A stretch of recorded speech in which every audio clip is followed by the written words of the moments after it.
¿Qué tal? Bienvenidas y bienvenidos a esta lección sobre supremacía constitucional que forma parte del temario de la asignatura Teoría de la Constitución en la Facultad de Derecho de la Universidad Nacional Autónoma de México. Soy el profesor Joaquín Arro Lobo y a lo largo de los próximos minutos les acompañaré para conocer un poco más sobre este relevante tema. A lo largo de los siguientes minutos nos adentraremos en el conocimiento de la supremacía constitucional como uno de los elementos clave y fundamental de la teoría de la Constitución. En primer término, entenderemos qué es la supremacía constitucional y cuál es el papel que juega para la conformación del orden jurídico estatal. En segundo lugar, recurriremos a uno de los grandes autores del derecho, Hans Kelsen, para comprender a través de su pirámide la jerarquía normativa. En tercer término, estudiaremos cómo la supremacía constitucional funciona en un Estado federal, como es el caso de México. En cuarto lugar, veremos cuál es la posible contradicción de leyes constitucionales y tratados internacionales, situación que a partir de la reforma constitucional de 2011 en materia de derechos humanos cobra una relevante vigencia. En quinto término, analizaremos un par de jurisprudencias de la Suprema Corte de Justicia de la Nación sobre la supremacía constitucional y cómo conserva la Constitución este lugar privilegiado en un orden jurídico. Finalmente, comprenderemos un concepto de gran relevancia como es la inviolabilidad constitucional y a partir de él conoceremos lo que es la rebelión y lo que es la revolución, así como sus grandes diferencias y por qué una conserva la esencia del pueblo, la esencia de esa soberanía popular como mecanismo para transformar al Estado y generar una nueva constitución. Sean todas y todos muy bienvenidos. Hemos señalado ya en otras ocasiones que la Constitución es una norma suprema a partir de la cual se manifiesta la voluntad de un pueblo. En la unidad anterior veíamos cómo el poder constituyente era esta gran fuerza que le permitía al pueblo darse a sí mismo una constitución. Gracias a eso, la Constitución tiene un carácter supremo frente al resto de normas y frente al resto de documentos que forman parte de un Estado. Hans Kelsen nos decía que la Constitución es eso, una norma hipotética fundamental o fundante. Esto es, una norma que da origen a todo el sistema jurídico y a partir de la cual se derivan una serie de normas generales hasta llegar a normas específicas y todas ellas forman parte de este sistema jurídico concreto de un Estado en lo particular. De igual manera, y hablando de uno de los grandes autores de la teoría constitucional alemana, Carl Schmitt, recordemos que la Constitución es la depositaria de las decisiones políticas fundamentales. Recordemos cómo Schmitt nos decía que la Constitución es ese gran documento que contiene los deseos políticos de una organización humana llamada Estado, y en esta Constitución justamente se fijan claramente los límites y los bordes de esa organización. Se fijan las reglas y las cualidades específicas que darán viabilidad a este Estado en concreto y que le permitirá funcionar como las personas. Este poder constituyente original, este poder popular, esta soberanía del pueblo, da forma a sus decisiones a través de la Constitución. Y para ello se requiere que la Constitución, además de estas decisiones políticas fundamentales, también establezca cuál va a ser la función concreta de cada uno de los órganos y, sobre todo, y con una importancia mayúscula en estos últimos tiempos, que garantice los derechos fundamentales de las personas. Es así como podemos entender a la supremacía constitucional como un concepto fundamental dentro de la Constitución y para estudiar a la Constitución. Y esto se debe a que en la cúspide de la jerarquía jurídica, esto es, en la parte más alta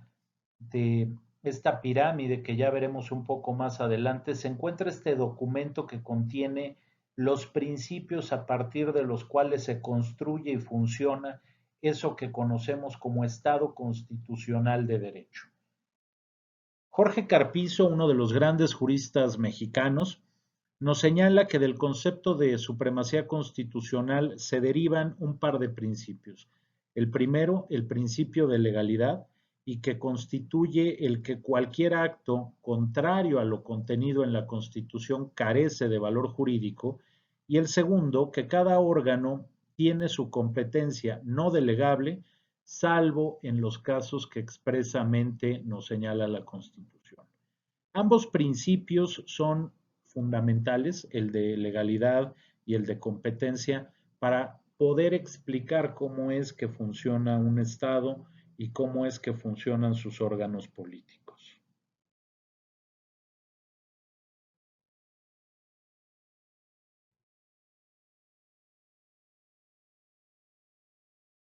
La supremacía constitucional, ya lo hemos dicho, es una característica que forma parte directa e inmediata de la Constitución,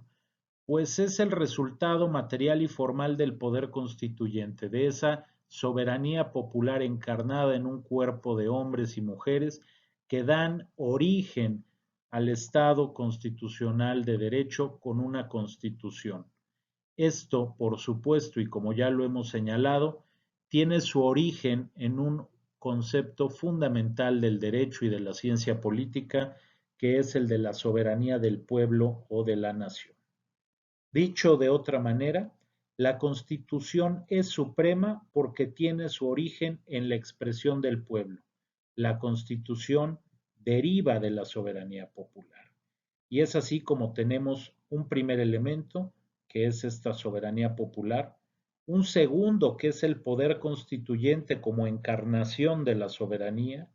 un tercero, que es el documento que material y formalmente se genera y que se conoce como Constitución, y un último, pero que da sustento a este gran documento llamado Constitución y que es la materia de nuestro estudio, la supremacía constitucional.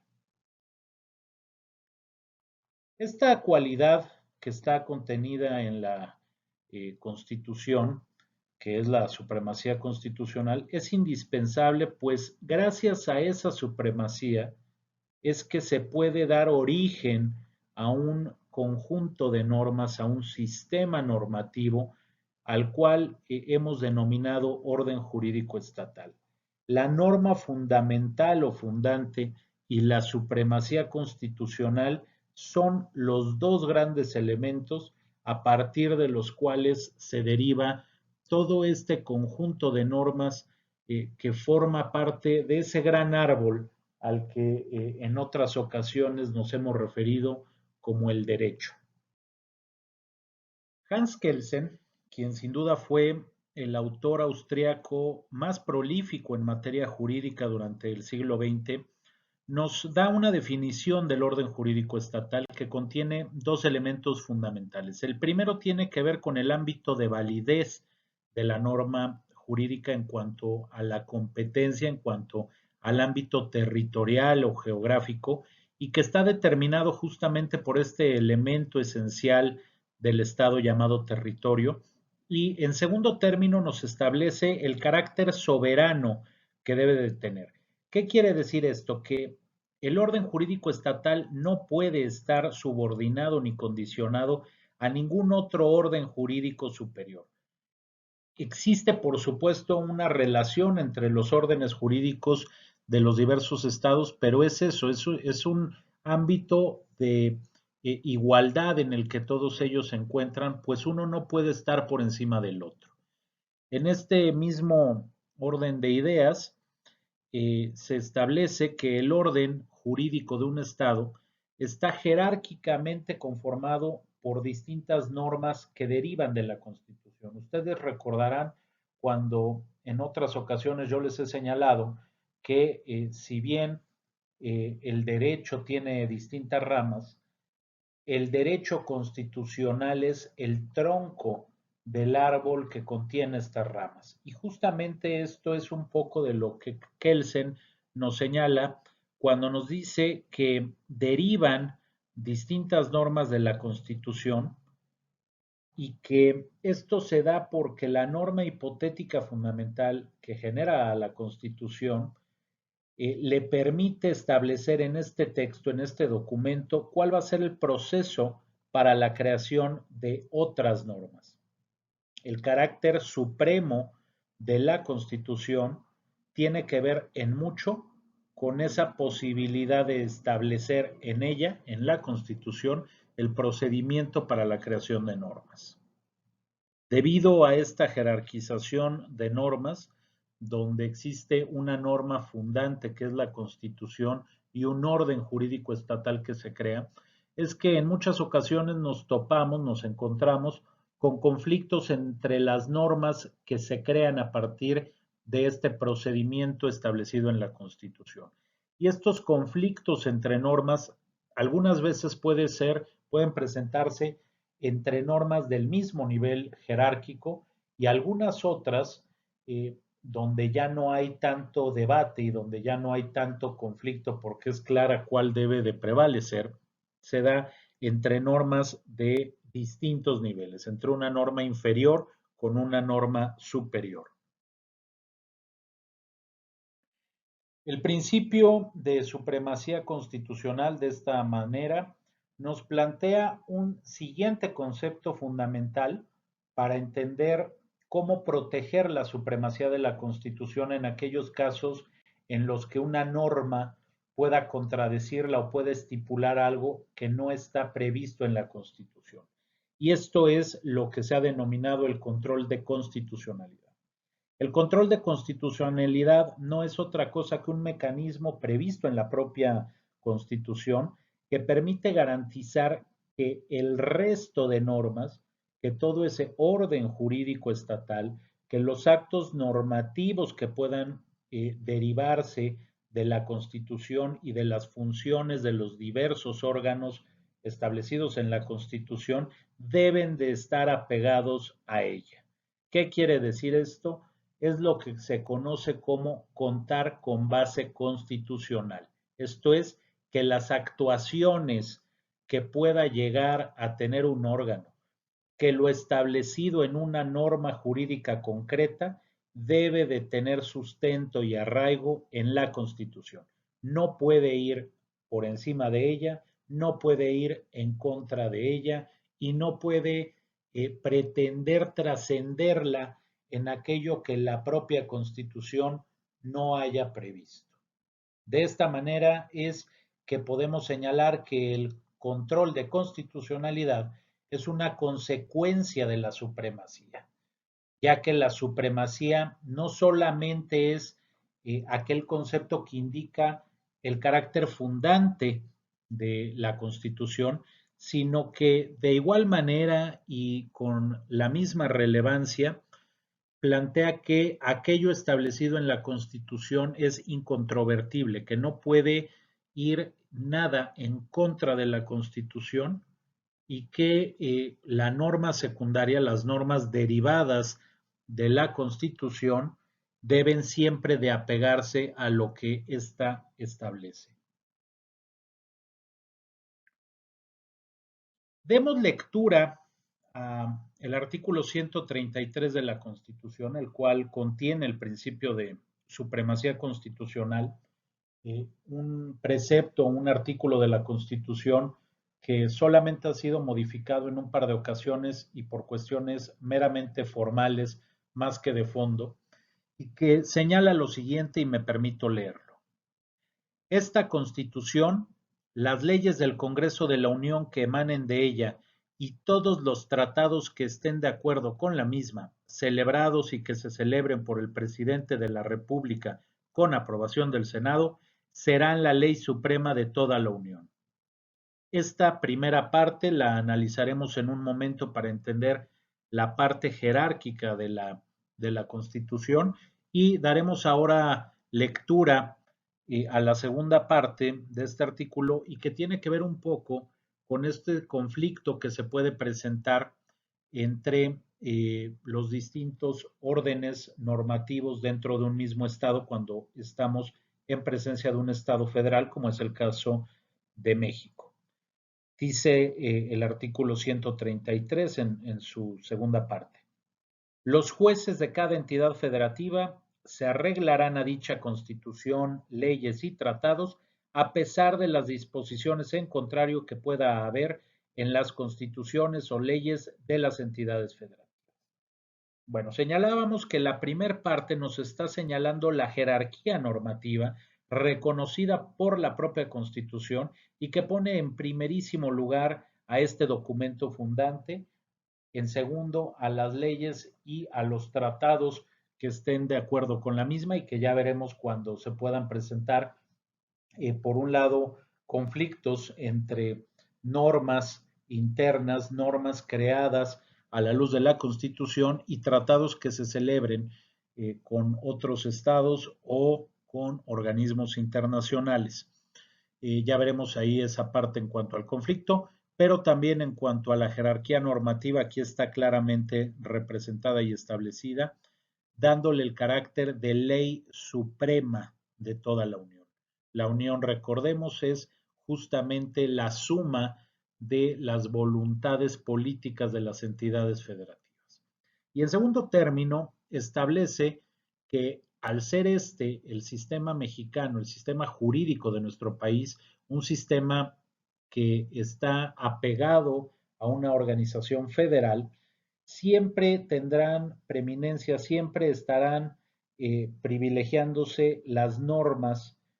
contenidas en la Constitución o en las leyes derivadas de ella cuando pudiera haber un conflicto. Veremos algunos conceptos que tienen que ver con este posible choque, pero también algunas críticas que haya este segundo enunciado del artículo 133 por parte de algunos autores, particularmente el maestro y doctor Ignacio Burgoa era crítico de esta segunda parte del artículo 133. Si queremos comprender un poco más sobre la supremacía constitucional y el orden jurídico estatal, vale mucho la pena que conozcamos el caso Marbury contra Madison, que en 1803 en Estados Unidos, y derivado de una resolución del juez John Marshall, realiza una interpretación a la constitución de aquel país y da fundamento a la supremacía. Es un caso sumamente interesante, tanto en materia jurídica, pero también en cuestiones políticas, porque pues pocas personas en aquel momento esperaban que la decisión del juez Marshall derivara en darle la razón a Madison y en negar la protección que pedía otro juez que había sido designado para formar parte del poder judicial de aquel país, en este caso de Marbury, y a partir de la resolución que se da de este caso es que se establece que una ley creada mediante un proceso legislativo, proceso por supuesto establecido en la propia Constitución, no puede contradecir a la Constitución. Digamos que el caso Marbury versus Madison es un antecedente primero y original del control de constitucionalidad. ¿Por qué? Porque a partir de este momento el juez John Marshall define que la Constitución siempre se encontrará por arriba de cualquier otra norma y que una norma de nivel secundario jamás podrá ir en contra de la Constitución, pues entonces deberá de ser declarada como inválida.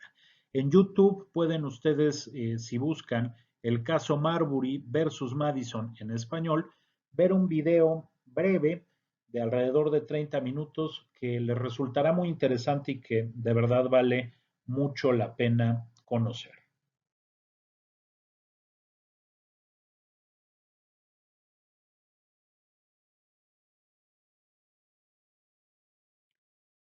Entremos ahora a estudiar la pirámide kelseniana de jerarquía normativa. Probablemente esta pirámide de la jerarquía es uno de los elementos de toda la doctrina generada por Hans Kelsen que más se conoce, pero aunque Hans Kelsen fue el gran autor que organiza el conocimiento en torno a la jerarquía normativa, no fue con Kelsen con quien se plantearon los primeros asuntos relevantes sobre jerarquía de las normas. Recordemos, y ustedes lo habrán conocido en su clase de Teoría General del Estado al estudiar a San Agustín de Hipona, que San Agustín planteaba en su obra La ciudad de Dios la existencia de un par de ciudades, una divina y otra terrenal. Eran dos planos que planteaba San Agustín como los planos de existencia y trascendencia del ser humano, y que cada uno de ellos tenía un distinto orden normativo y que, por supuesto, en esta visión que encontramos en los autores de la patrística, como es el caso de San Agustín de Hipona, la jerarquía divina siempre estaba por encima de la jerarquía terrenal. Las leyes de Dios mandaban sobre las leyes del hombre porque las leyes de Dios, decía San Agustín, eran leyes puras, eran leyes perfectas, eran normas que no podían de ninguna manera equivocarse, mientras que las normas creadas por el hombre tendían a corromperse. Siglos después, un filósofo que igualmente formaba parte de la iglesia cristiana de aquellos años, ya en plena Edad Media, Santo Tomás de Aquino, planteó la coexistencia del poder terrenal y el poder espiritual a partir de la supremacía de la ley divina, pues retomando él lo señalado por San Agustín, la norma del hombre era imperfecta desde el momento de su creación. ¿Qué quiere esto decir? La norma humana podía crearse porque por arriba de ella existía una norma de Dios que le permitía al soberano crear un conjunto normativo que pudiera permitirle gobernar a un pueblo, a una sociedad, a un conjunto humano. Sin embargo, Santo Tomás de Aquino retoma esta supremacía del poder divino por encima del poder terrenal y le da una jerarquía mayor, una jerarquía suprema a la norma divina. Sin embargo, es con Hans Kelsen que podemos ya comprender de manera positiva, de manera jurídica, de manera mucho más apegada a nuestra materia, lo que es la jerarquía normativa. Como ustedes saben, Hans Kelsen, positivista clásico, pues basaba todo justamente en esta norma hipotética fundamental, basaba todo el orden jurídico y el orden político en la existencia de una teoría pura del derecho, esto es, de una teoría que se despojaba de cualquier otra cualidad o característica de índole religiosa, de índole natural o de cualquier otra naturaleza. Y Hans Kelsen es el primer autor que nos explica ya de manera jurídica justamente este concepto de jerarquía normativa y nos explica por qué la norma hipotética fundamental o fundante tiene una jerarquía mayor e incluso tiene una característica que es no es formalmente una norma de derecho porque es previa incluso al propio derecho. Hans Kelsen, que aparece aquí en esta fotografía que tomamos prestada, nos explica que la base en la que se cimienta la jerarquía normativa y la pirámide que él propone es este carácter fundante y supremo de lo que llamamos constitución, que es la materialización de la norma hipotética fundamental o fundante y que esta norma hipotética fundamental o fundante surge por la voluntad de un pueblo o de una nación a través de la encarnación que tiene en ese poder constituyente, en esa asamblea constituyente, en ese congreso constituyente de la que se genera, de la que se crea, de la que deriva la constitución material y formalmente hablando. A partir de esto, resulta obvio suponer que si la Constitución es la norma fundante de la que el resto de normas se originan y derivan y que forman parte ya de ese orden jurídico estatal, estas últimas, estas normas secundarias, no la contradigan ni vayan más de aquello que la propia Constitución establece, confirmando de esta manera la característica de supremacía que ya hemos mencionado en muchas otras ocasiones a lo largo de esta lección. Decía Hans Kelsen que la norma que determina la creación de otra es superior a esta, la creada de acuerdo con tal regulación inferior a la primera. Y esto confirma nuevamente el carácter supremo de la Constitución y explica por qué Hans Kelsen decide colocar en la punta de la pirámide a la Constitución y a partir de ella se derivan una serie de distintas normas con distintas características que un poquito más adelante veremos, pero que atienden ya a un procedimiento de creación establecido por la propia Constitución. Esta jerarquía normativa que propone Hans Kelsen señala que hasta arriba de la pirámide nos encontramos a la Constitución, que posteriormente encontramos a la legislación o normas jurídicas generales que están creadas a partir de procedimientos legislativos reconocidos en la Constitución y que pueden ser escritas, estas normas jurídicas generales, digamos legislación secundaria, y que por lo tanto están creadas expresamente por el órgano legislativo, o bien, y lo veremos también en la próxima lámina cuando veamos gráficamente la pirámide pueden estar derivadas de determinaciones de órganos judiciales y que tienen efectos generales, o también, así como pueden ser escritas, pueden ser consuetudinarias, siempre y cuando la Constitución reconozca expresamente a la costumbre como una fuente del derecho. Para que nosotros podamos tener normas jurídicas generales de carácter consuetudinario, la Constitución debe de establecerlo con toda precisión y de manera expresa. Un poco más abajo, debajo justo de las normas jurídicas generales, encontramos al derecho sustantivo o material y al derecho adjetivo o formal. ¿Qué es cada uno de estos dos aspectos del derecho que nos señala Hans Kelsen? Pues a ver, en primer término hablemos del derecho sustantivo o material y pongamos como uno de los ejemplos al derecho penal. El derecho penal nos señala, por ejemplo, las conductas que pueden considerarse como un delito. Esto es, nos describe en lo general de qué se trata este concepto llamado, por ejemplo, fraude, por ejemplo, homicidio. Si trasladamos esto al derecho civil, podría tratarse de aquella parte que nos establece qué es el matrimonio, qué es una sucesión, qué es un contrato, qué es una obligación.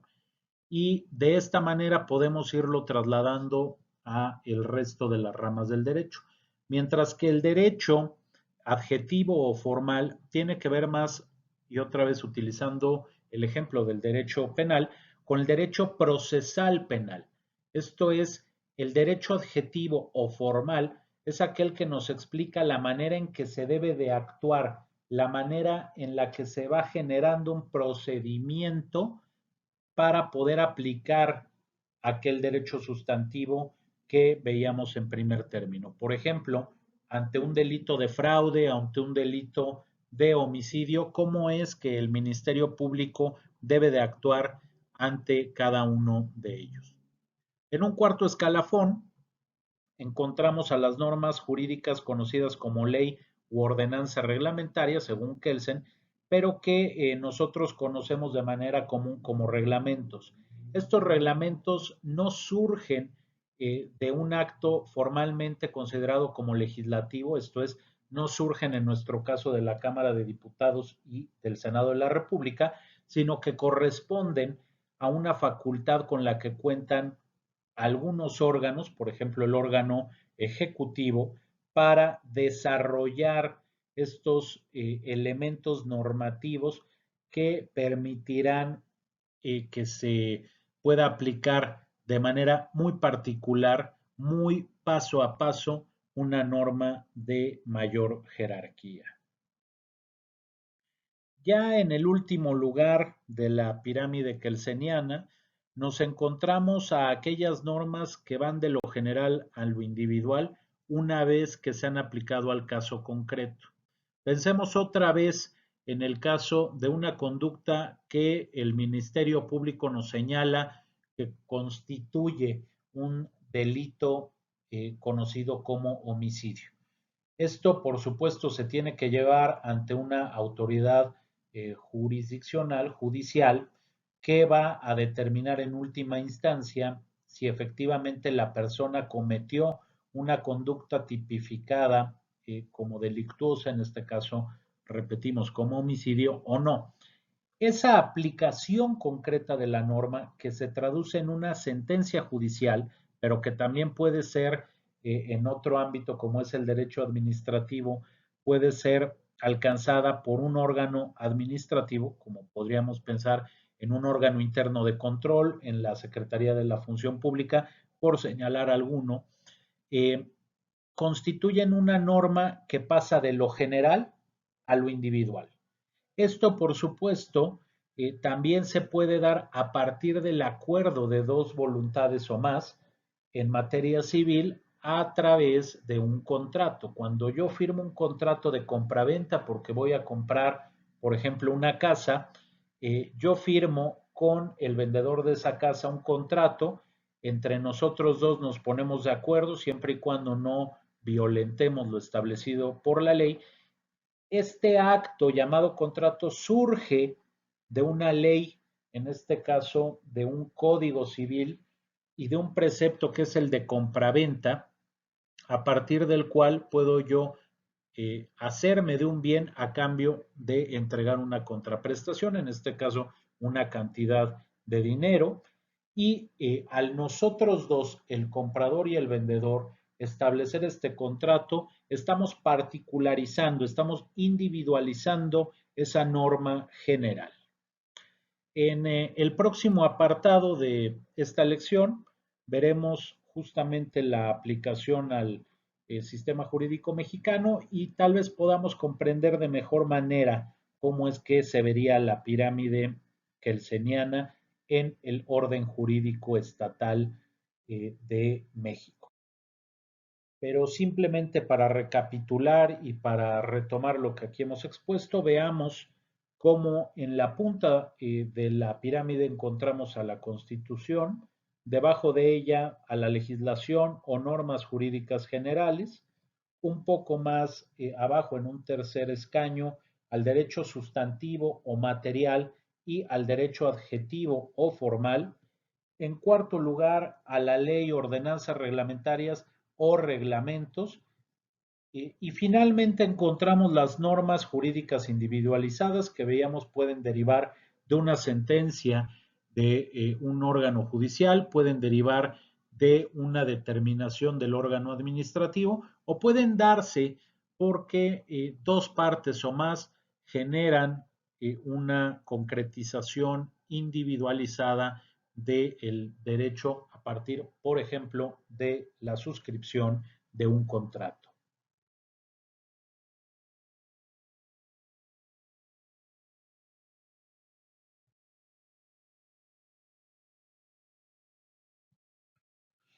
Veamos ahora en este apartado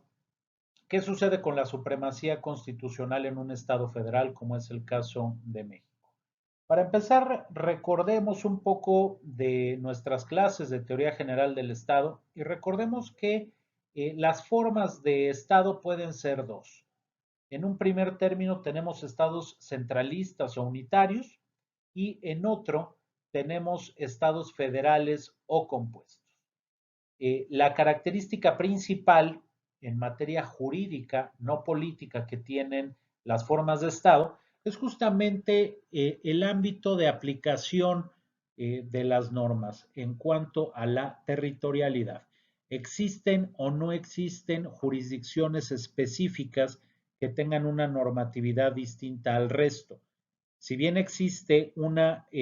aplicación nacional para todo el Estado de un derecho, también existe en el Estado federal una aplicación por ciertas circunscripciones, por ejemplo, en el caso mexicano, por ciertas entidades federativas. Estas jurisdicciones toman distintos nombres dependiendo de cada uno de los estados, pero en general podemos clasificar dos grandes jurisdicciones, una jurisdicción federal y otra estatal o local.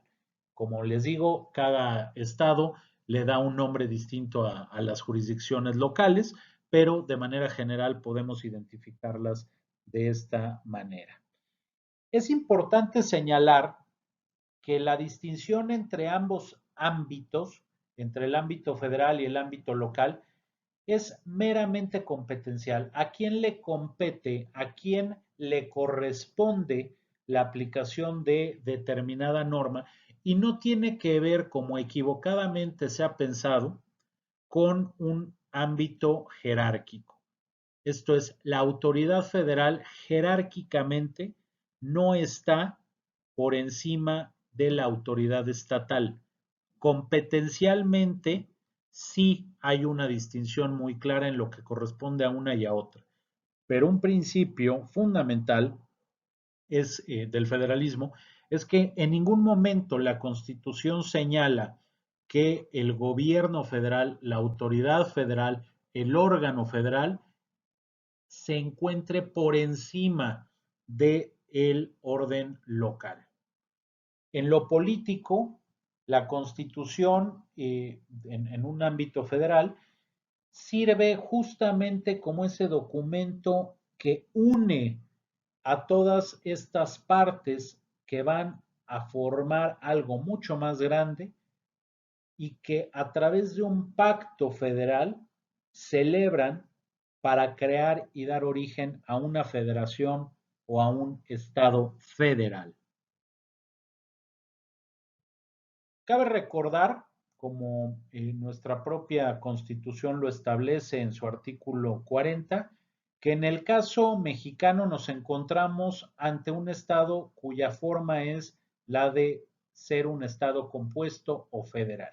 y que está compuesto justamente por 32 partes, 31 entidades y la Ciudad de México, y que entre todas ellas, la suma de ellas, conforman justamente lo que conocemos como los Estados Unidos mexicanos. Los Estados Unidos mexicanos, recordemos, es el nombre oficial y el nombre correcto de nuestro país, de nuestro estado, y tan es así que nuestra normativa suprema, nuestra norma suprema, que es la Constitución, se llama Constitución Política de los Estados Unidos mexicanos. Para reafirmar este concepto de federalismo en el caso de la Constitución mexicana, vale la pena revisar lo establecido en el artículo 124 de nuestra Constitución, que señala que, y me permito leer, las facultades que no están expresamente concedidas por esta Constitución a los funcionarios federales se entienden reservadas a los estados o a la Ciudad de México en los ámbitos de sus respectivas competencias. ¿Qué quiere esto decir?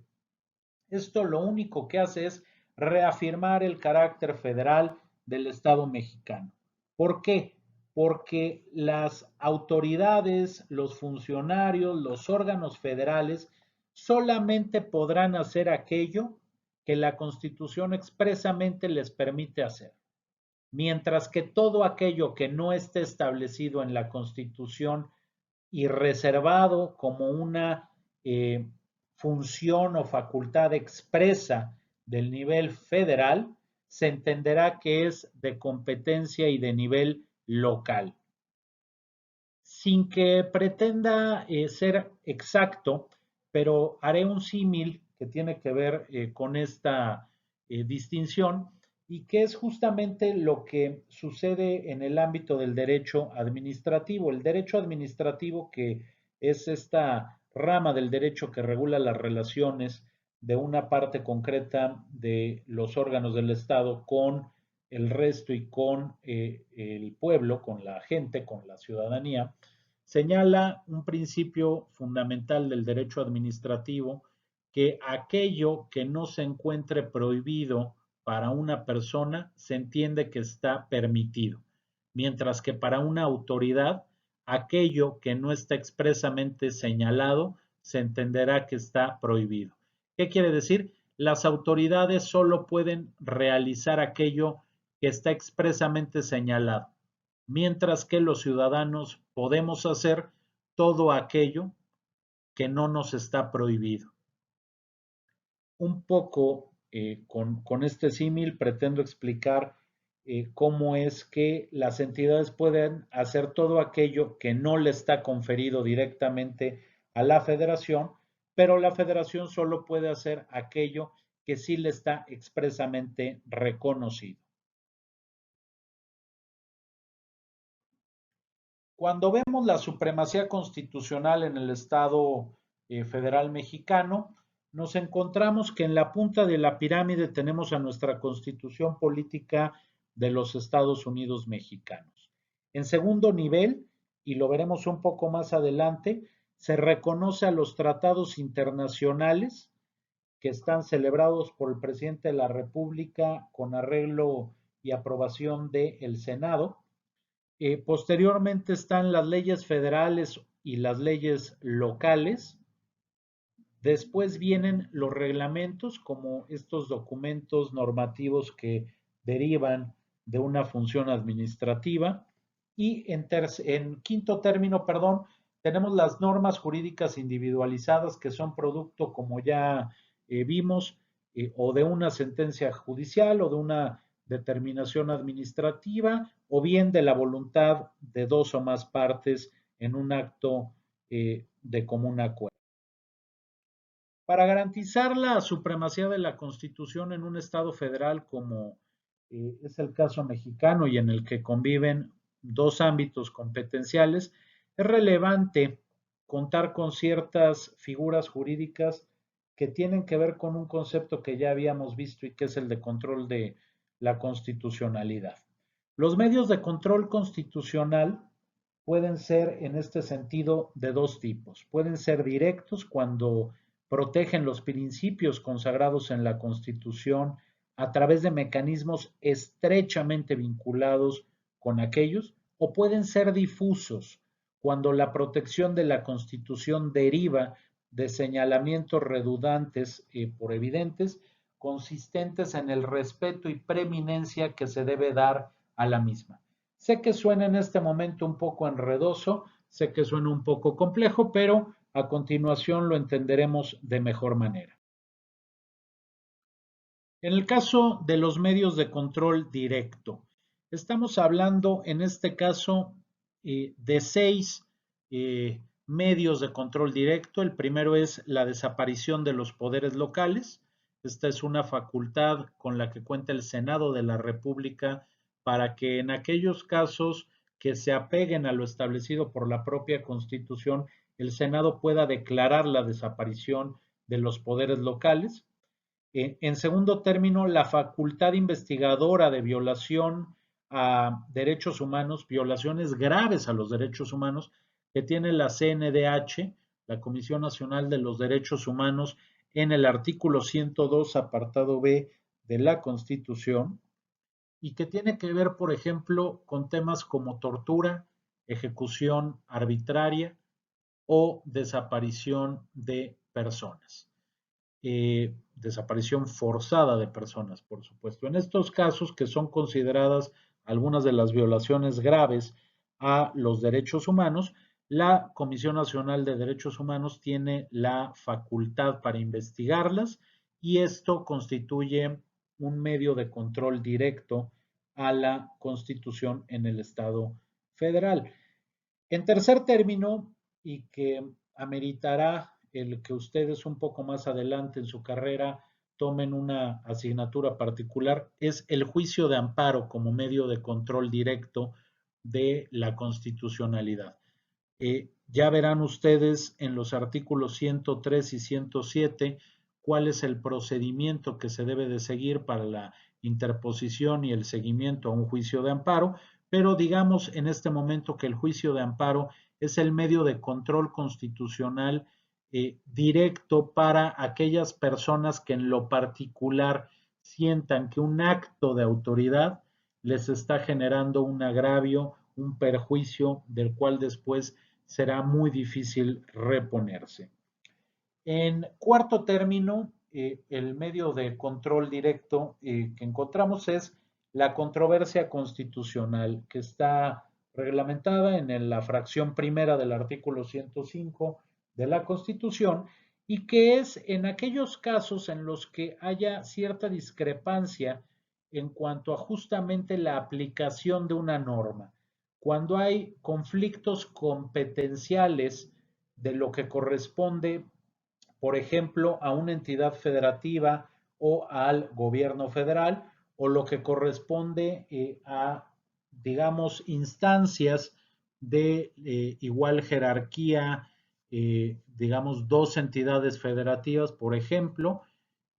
¿quién debe de aplicar la norma? En estos casos es donde se puede aplicar interponer una controversia constitucional ante la Suprema Corte de Justicia de la Nación. Las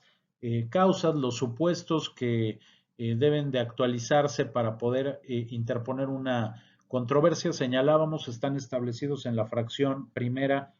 del artículo 105 de nuestra Constitución. En el propio artículo 105, pero un poco más adelante en la fracción segunda, encontramos aquellos supuestos que nos llevan a otro medio de control de la constitucionalidad, que es la acción de inconstitucionalidad. ¿Cuándo se presenta una acción de inconstitucionalidad? Cuando algún órgano que está legitimado para interponer la acción, como podría ser la Fiscalía General de la República, como podría ser el Senado de la República, la propia Comisión Nacional de los Derechos Humanos, detectan que hay una norma que pone en riesgo la constitucionalidad de nuestro orden jurídico porque esa norma carece de base jurídica o francamente atenta en contra de la Constitución. De esta manera, la Suprema Corte resolverá si efectivamente esa norma va en contra de la Constitución y pone en riesgo la supremacía de la misma. Y finalmente, como el último medio de control directo de constitucionalidad, nos encontramos con el juicio político y que tiene que ver con un procedimiento que se debe de seguir en caso de algunos funcionarios, de algunos servidores públicos que para ser juzgados, para ser sometidos a la acción de la justicia en algunos casos, deben de seguir un procedimiento previo conocido coloquialmente como juicio político y que se encuentra establecido en los artículos 108 a 110 de nuestra Constitución. Por otro lado, tenemos los medios de control difuso y aquí veremos un par, porque son dos los medios de control difuso y que otra vez no están íntimamente ligados, como señalábamos anteriormente, a una situación concreta, sino que están referidos a la generalidad de la Constitución y de la supremacía constitucional.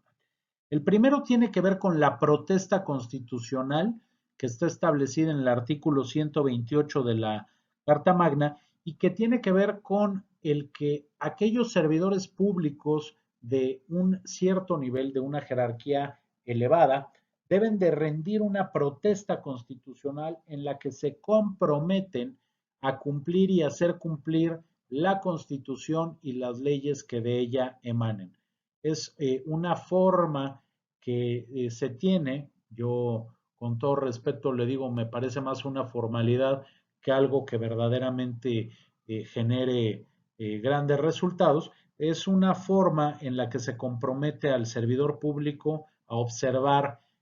la ley, a observar, por supuesto, la Constitución. Y en segundo término, tenemos algo que ya habíamos señalado diapositivas más atrás, y que es el apego de los jueces locales a lo establecido por la Constitución, aun cuando lo establecido por la Constitución vaya en contra y en perjuicio de leyes locales. Recordarán ustedes que hablábamos cuando veíamos el artículo 133, lo dividíamos en dos partes, y la segunda parte justamente es la que nos señala esto, el apego de los jueces locales a lo establecido por la Constitución.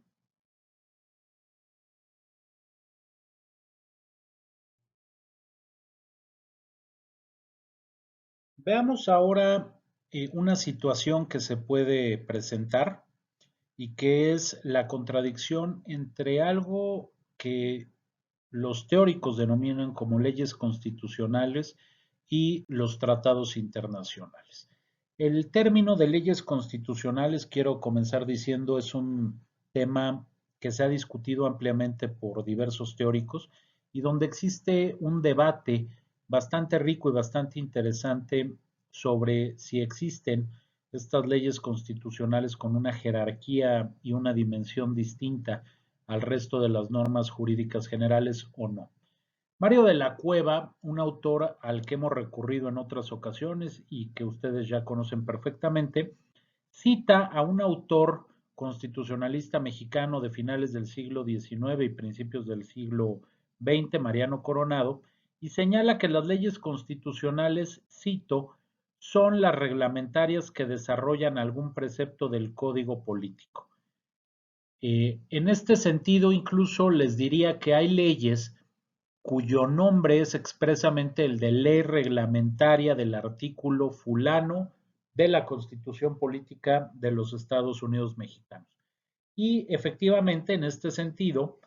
sí regulan con exactitud un precepto específico de nuestra Constitución, al cual Mariano Coronado denomina como el Código Político. Para Mario de la Cueva, las normas generales creadas por un acto del órgano legislativo, esto es, del Senado de la República y de la Cámara de Diputados, perdón, que se configuran como el Congreso de la Unión, pueden emanar material y formalmente de ella, de la Constitución, y en este caso hablamos de las leyes constitucionales, o solamente pueden emanar formalmente porque solamente atienden al procedimiento legislativo establecido en la Constitución, en cuyo caso se denominan leyes ordinarias. Y dice Mario de la Cueva, y me permitiré leer, que las leyes constitucionales son normas que hacen explícito el sentido pleno de los textos constitucionales. Son, por decirlo así, la Constitución misma, fuerza viva que se desarrolla siguiendo sus leyes internas para explicar a los hombres lo que es, pero sin salirse nunca ni de su cuerpo ni de su alma, sin transformarse en lo que no es. ¿Qué nos quiere decir este consagrado jurista mexicano? Nos quiere decir que en este sentido las leyes constitucionales son las que de manera íntima están relacionadas con la Constitución, no solamente porque se hacen, se crean a partir de un proceso legislativo señalado por la Constitución, sino porque son una extensión de la misma. Y en este sentido, nos dice que pueden ser de tres categorías o de tres tipos. Un primer tipo son las leyes orgánicas, como por ejemplo la ley orgánica de la Administración Pública Federal,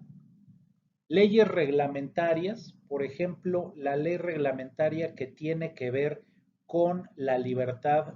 de trabajo en nuestro país, y finalmente las leyes sociales, que son aquellas que tienen que ver con una garantía a un derecho social consagrado en la Constitución. Una ley social en este sentido podría ser claramente la Ley Federal del Trabajo, la cual regula lo señalado por el artículo 123. Carlos Arellano García, quien es uno de los teóricos más importantes en México sobre el derecho internacional público,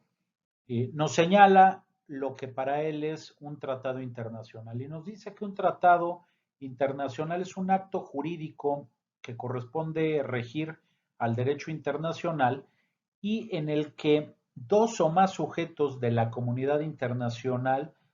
celebran un acuerdo de voluntades. Estos sujetos de la comunidad internacional son varios, principalmente son los estados, pero también hay otros como los organismos internacionales, por ejemplo, la Organización Mundial de la Salud, la Organización Mundial del Comercio, la Organización de las Naciones Unidas,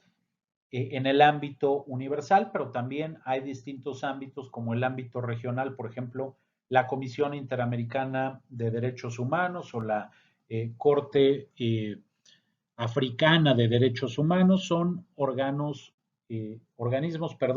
internacionales regionales que forman parte de esta comunidad internacional y este acuerdo de voluntades que dos o más sujetos de esta comunidad celebran lo hacen con la intención lícita de crear, transmitir, modificar, extinguir, conservar, aclarar, certificar, detallar, etcétera, derechos y obligaciones. Un instrumento jurídico internacional que da justamente el sustento para los tratados internacionales, que es la Convención de Viena sobre el Derecho de los Tratados, señala que se entiende por tratado un acuerdo internacional celebrado por escrito entre estados y regido por el derecho internacional, ya conste en un instrumento único o en dos o más instrumentos conexos y cualquiera que sea su denominación particular. Por ejemplo, hay tratados internacionales que se llaman así, tratado, por ejemplo, el tratado que México celebró con Estados Unidos y con Canadá en materia comercial, pero también existen otros documentos que son considerados como tratados internacionales y que reciben otro nombre, por ejemplo, convención. Las convenciones son otro tipo de acuerdo de voluntades entre sujetos de la comunidad internacional y que reciben un tratamiento en lo general como tratados internacionales. Al respecto de todo esto, debemos de recordar que los efectos de nuestra Constitución, de este documento fundamental y fundante, tienen efectos simple y sencillamente para el ámbito interno, para el derecho interno de un Estado en concreto, por lo que la supremacía de esta Constitución, de estos documentos fundantes, lo son respecto de la vida interior de un Estado en particular. Esto es, la Constitución política de los Estados Unidos mexicanos es la norma suprema del Estado mexicano, pero no tiene ninguna relevancia ni importancia para un Estado como pudiera ser Perú, como pudiera ser España o cualquier otro en el mundo. Mientras que los tratados generan efectos entre dos o más sujetos del ámbito internacional, del ámbito de la comunidad internacional y que constituyen parte del derecho internacional. Por lo anterior, es muy relevante que entendamos que la supremacía constitucional no se modifica, no se toca, se mantiene como está en el ámbito de su soberanía interior, porque un tratado no modifica ni puede contravenir lo que establece la Constitución. Y cualquier reforma que la Constitución tenga se hará en apego a la voluntad, y lo veremos en la próxima unidad cuando veamos la reforma de la Constitución, en apego a lo que el constituyente permanente, esto es, los órganos legislativos capaces de reformar la Constitución establezcan como una decisión soberana, como una decisión propia y que no debe de estar influida en ningún sentido por nada exterior, por nada que vaya más allá de la soberanía popular. En este sentido, al hablar de otro concepto o de la otra cara de la moneda de la soberanía, esto es la soberanía exterior, cuando hablamos de la contradicción posible entre leyes constitucionales y tratados internacionales, la soberanía exterior también es observada, pues es justamente en apego a esa soberanía exterior que un Estado está en posibilidades de formar parte o no de un tratado internacional. Un tratado internacional, como ya lo veíamos tanto en la definición de Carlos Arellano García como de la Convención de Viena sobre el derecho de los tratados, parte de que es voluntario, es un acto de voluntad del Estado firmar o no, formar parte o no de ese tratado internacional.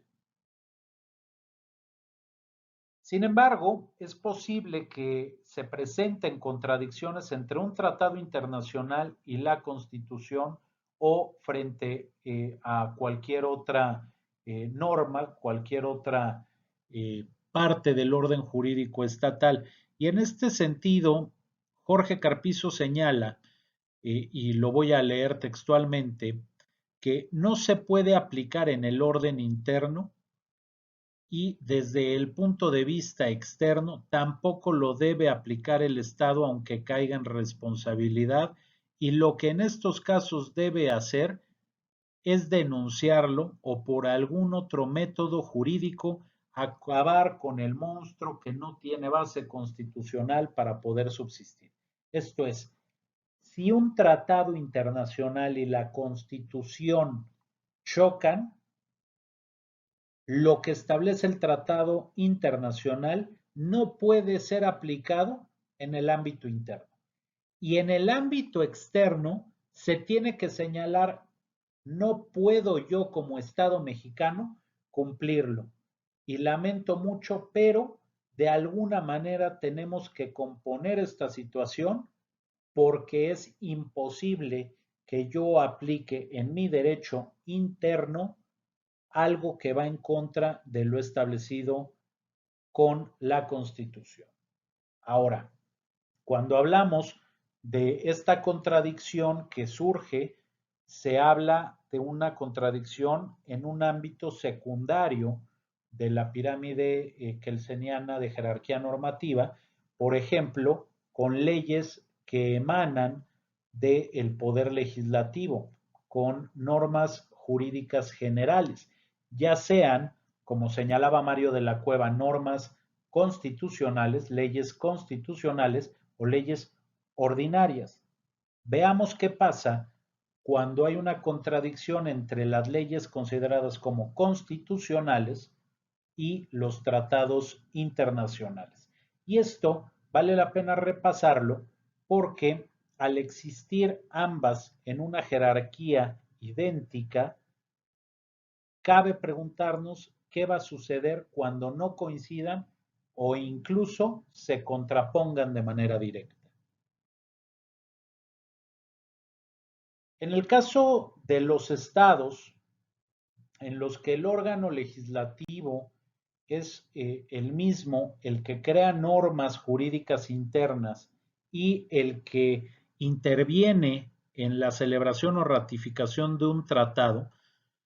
nos dice Mario de la Cueva que aquí pareciera que no hay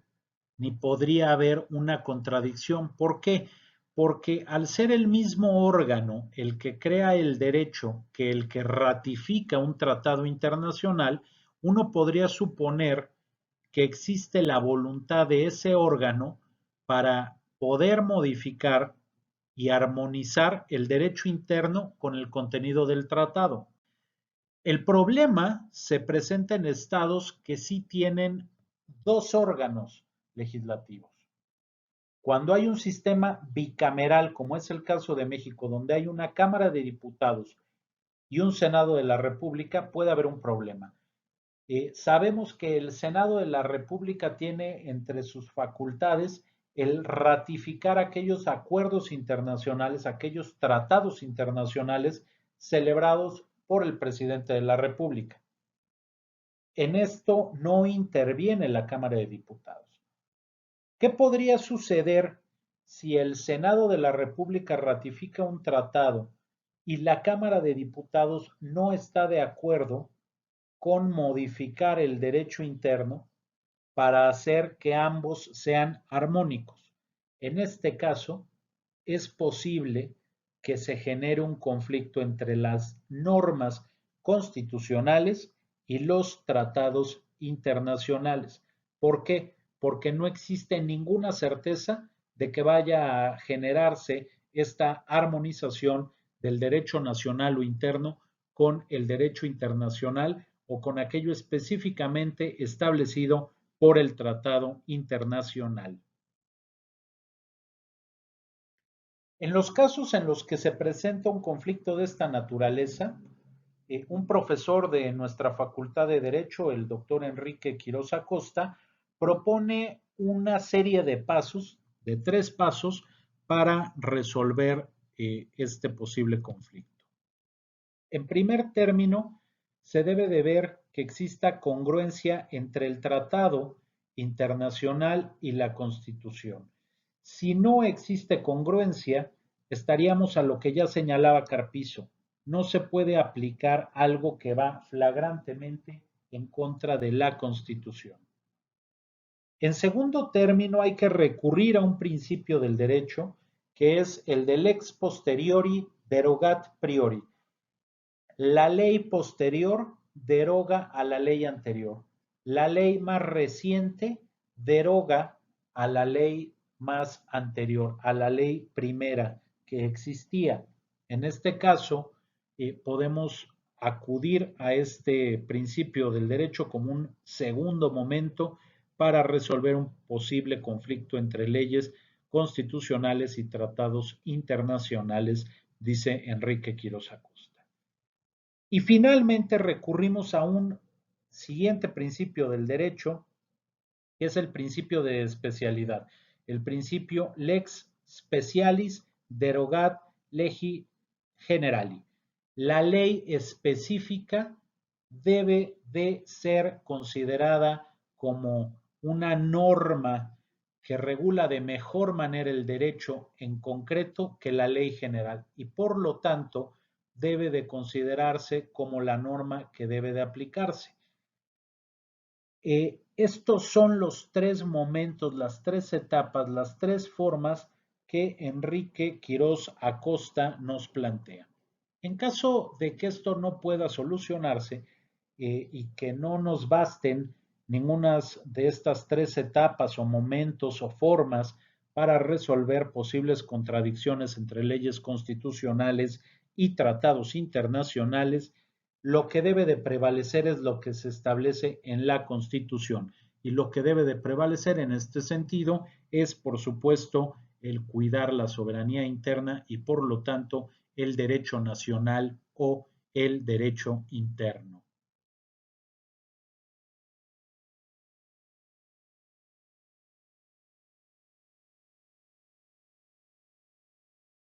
Vamos a revisar a continuación la jurisprudencia de la Suprema Corte de Justicia de la Nación en el caso de la supremacía constitucional. Para ello, habría que comenzar señalando que la jurisprudencia constituye una de las fuentes del derecho y es probablemente la fuente más viva del derecho. ¿En qué sentido decimos esto? Pues en que la jurisprudencia se va actualizando de manera cotidiana, las resoluciones que los órganos jurisdiccionales emiten y que van formando jurisprudencia se actualizan día con día e incluso en algunos casos se contradicen al punto que la nueva jurisprudencia sustituye a la que hasta entonces había existido. Hay que recordar que la jurisprudencia es la interpretación que se hace de la ley y que se hace de forma reiterada y de forma firme y genera una observancia obligatoria, pues las ejecutorias, las sentencias que pronuncian los órganos que están posibilitados para generar jurisprudencia tienen justamente entre una de sus finalidades la de interpretar a la ley. En México es la Suprema Corte de Justicia de la Nación o los tribunales colegiados de circuito quienes pueden generar esta jurisprudencia. En el caso concreto de la Corte puede hacerse a través del Pleno que está conformado por 10 ministras y ministros y un ministro o ministra presidente, esto es por 11 personas, o puede generarse también en cada una de las dos salas que tiene la propia Suprema Corte de Justicia, cada una de ellas conformada por 5 ministras y 5 ministros y que es presidida por alguno de ellos. Cada una de estas salas tiene, insisto, 5 integrantes.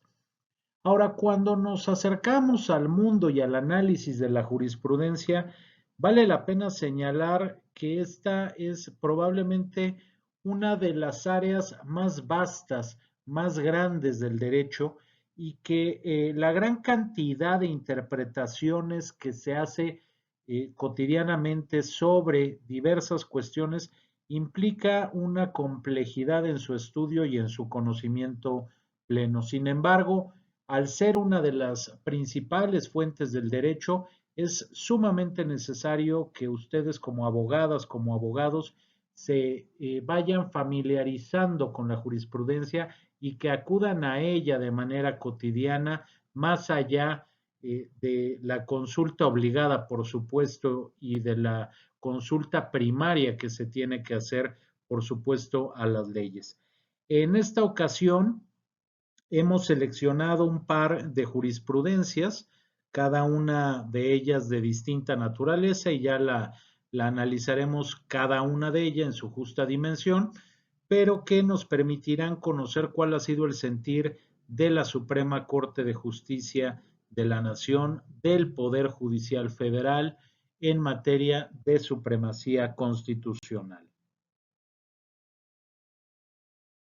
Después de una reforma constitucional que ya hemos señalado con anterioridad y que fue llevada a cabo en el año 2011 en materia de derechos humanos, muchas voces señalaron que dicha reforma podía constituir una potencial violación a la supremacía constitucional. La reforma constitucional de aquel momento incorporó al texto constitucional, particularmente al artículo primero, y en general al título primero de la Constitución, la primacía de los derechos humanos como eje fundamental de la actuación del Estado. Esto necesariamente llevó a un debate bastante interesante en el sentido de si aquello que no estaba considerado en la Constitución, pero que a partir de la reforma que consideraba a los derechos humanos como el eje fundamental, tendría que ser considerado. Y si esta consideración a aquello que no estaba contemplado por el texto constitucional constituiría o no una posible violación a la supremacía constitucional. Como veremos en los siguientes minutos, las tesis jurisprudenciales que en su momento fueron emitidas nos demuestran que esto no necesariamente es así. En el primer caso, tras la revisión de 5 amparos y su resolución en el mismo sentido, la segunda sala de la Suprema Corte de Justicia de la Nación creó jurisprudencia estableciendo la no necesidad de acudir a aquello que señalan los instrumentos internacionales si lo que está contenido en la Constitución resulta suficiente para aclarar cualquier cuestión y cualquier duda en materia de derechos humanos. En el segundo caso, que se trata de una tesis aislada, la segunda sala de la Suprema Corte de Justicia de la Nación se pronunció a raíz de un amparo directo que fue promovido por un ciudadano y a partir de esta tesis aislada se estableció que la reforma al artículo primero de nuestra Constitución no vulneraba el principio de soberanía constitucional. Vamos a ver algunos fragmentos de esta jurisprudencia y de esta tesis aislada, y con independencia de ellos ustedes pueden acudir a ellas de manera integral a partir de los datos que están señalados prácticamente al concluir esta presentación y este video, y que se señalan en lo correspondiente a las fuentes de información que han sido utilizadas para elaborar esta lección. Como podemos ver en esta jurisprudencia, que es aquella que acumuló 5 resoluciones a 5 amparos y en el mismo sentido,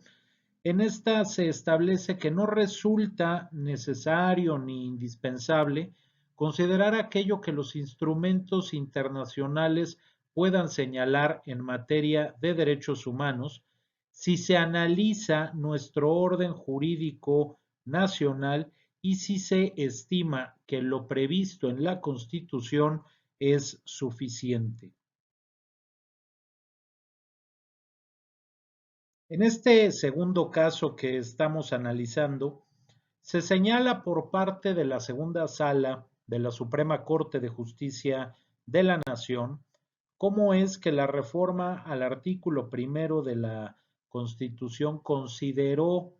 que todas las personas gozan de los derechos humanos que están reconocidos en ella misma, pero también en los tratados internacionales de los que México forma parte. Pero, de igual manera, señala que cualquier limitación o restricción al ejercicio de estos derechos solo puede establecerse en la propia Constitución y no en los tratados. Recurre esta tesis aislada a un instrumento internacional al que nosotros también acudimos hace apenas unos minutos para conocer lo que es un tratado internacional. Estoy hablando de la Convención de Viena sobre el derecho de los tratados entre estados y organizaciones internacionales, que en su artículo 46 establece que en aquellos casos en los que exista un posible vicio del consentimiento en la existencia de una violación manifiesta que afecte a una norma de importancia fundamental del derecho interno de cada país, se estará a esto último. Esto es, a que la propia Convención de Viena reconoce que el derecho interno deberá de estar acorde con lo señalado por los tratados internacionales que se suscriban, y en caso de que esto no sea así, se podría aducir un vicio y prevalecería el derecho interno del Estado parte de este tratado o de este instrumento internacional en concreto.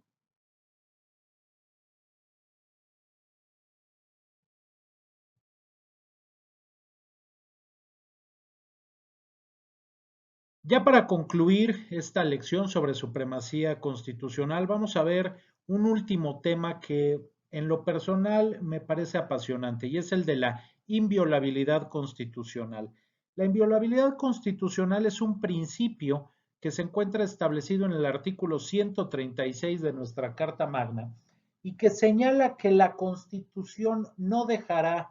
de tener su fuerza y vigor a pesar de y en aquellos casos en los que alguna rebelión pudiera interrumpir su observancia.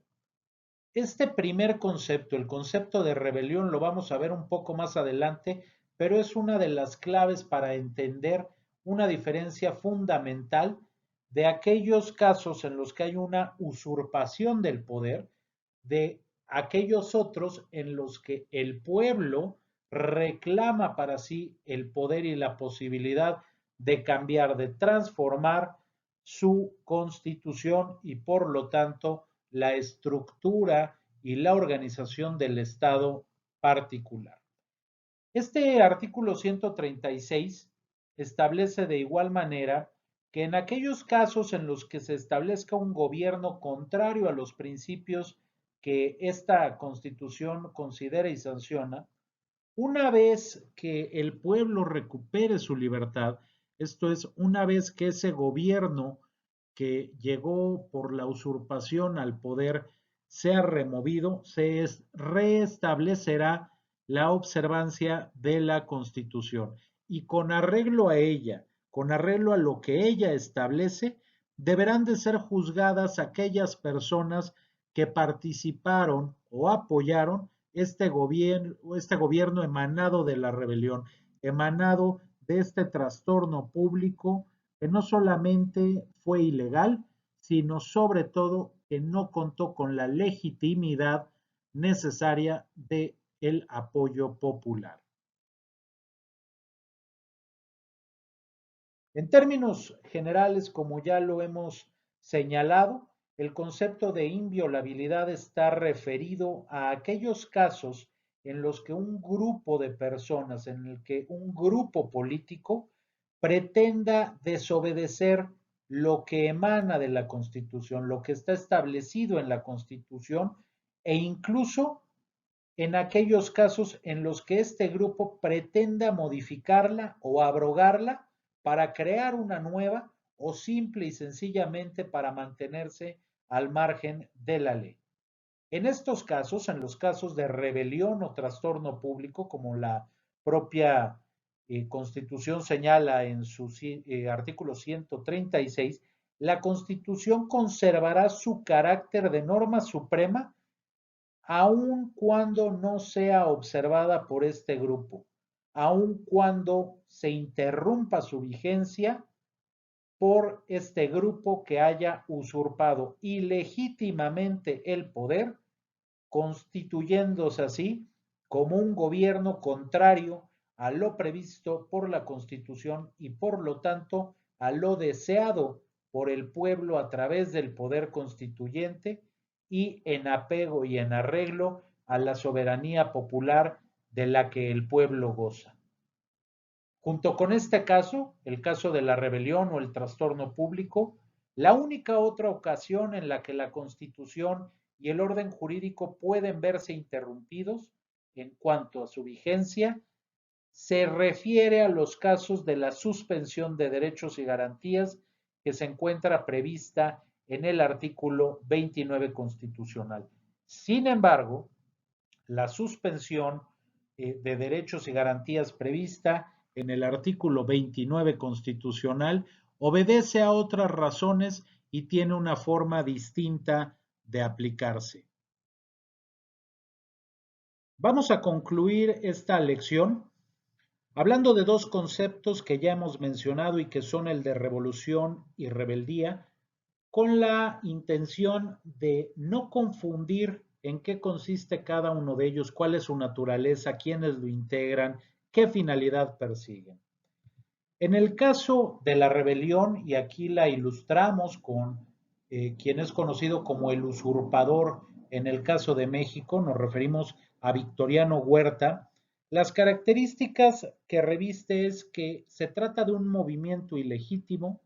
que es apoyado única y exclusivamente por un pequeño grupo y que simple y sencillamente busca hacerse del poder.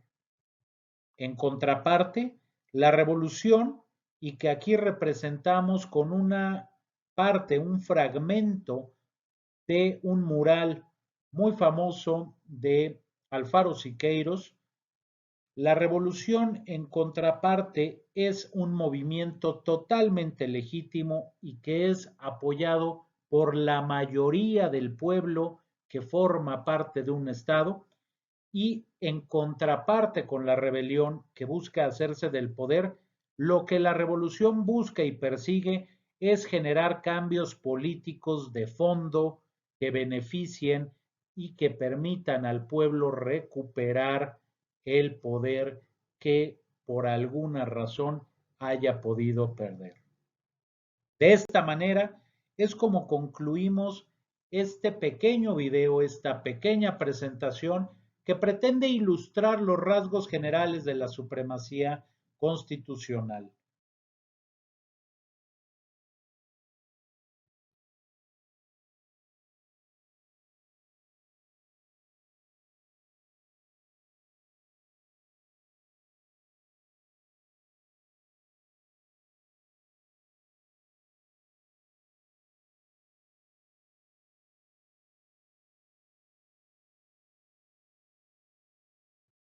Yo quiero agradecer mucho a todas y a todos ustedes por su atención. Les quiero agradecer el que puedan participar de manera activa cuestionando sobre este concepto de supremacía constitucional, pero sobre todo que continúen profundizando en el conocimiento del mismo, que puedan leer un poco más sobre el tema, que puedan ver algunos videos como señalábamos en el caso de el caso Marbury versus Madison y que reviste una importancia mayúscula, y los invito a que me contacten a través de los medios que se señalan, del correo electrónico, Facebook, Instagram, Twitter, YouTube, WhatsApp o de la página www.joaquinarrolobo.mx. Les agradezco a todas y a todos su atención. Muy buenas tardes y muchas gracias.